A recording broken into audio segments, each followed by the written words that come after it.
আয় ব্রাদার, হযরত ইব্রাহিম খলিলুল্লাহ আল্লাহর পয়গম্বর যখন দুনিয়াতে আসেনি, তার আগে নমরুদ বাদশাহী করতো। আয় ব্রাদার, নমরুদ জালিম বাদশা একজন বিছানার মধ্যে শুয়ে আছে, আর আসমানের মধ্যে একটা তারা দেখেছে। স্বপ্নের মধ্যে একটা তারা দেখেছে আসমানে। ওই তারাটা সুবহানাল্লাহ সুবহানাল্লাহ, আরেকজন দিয়েছে আল্লাহ 150 টাকা।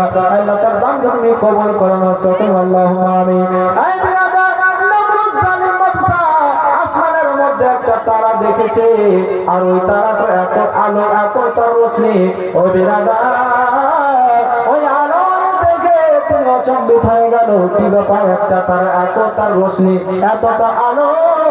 আর ব্রাদার, যখন সকাল হয়েছে, সকালবেলা তার কাছে যে কাহিনী ছিল, ইয়ানি গণকদার যে ছিল, ওই কাহিনীকে ওই গণকদারকে বলতেছে, ওরে আমার সৈন্য শোনো শোনো, আমি আজকে রাতের মধ্যে একটা স্বপ্ন দেখেছি, একটা খাপ দেখেছি।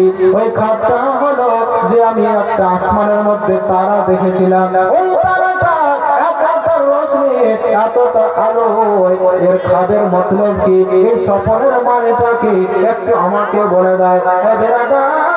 তার কাছে যে কাহিনী ছিল, yani গণকদার ছিল, ওই গণকদার বেরাদার ইসলাম স্বপ্ন দেখে কি হয় সে বলে দিতে পারে।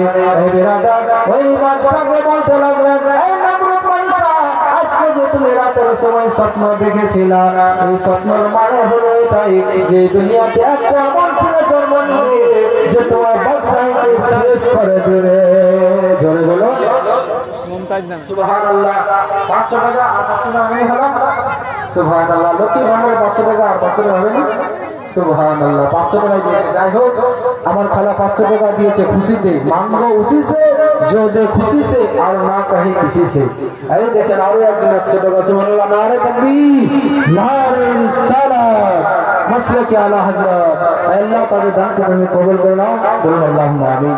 সুবহানাল্লাহ সুবহানাল্লাহ। আরো একজন দিয়েছে 15 টাকা। আল্লাহ তার দানকে তুমি কবুল করে নাও, সকল আল্লাহুম্মা আমিন। আচ্ছা, আপনারা বুঝতে পারছেন না? কথা বুঝতে পারছেন তো?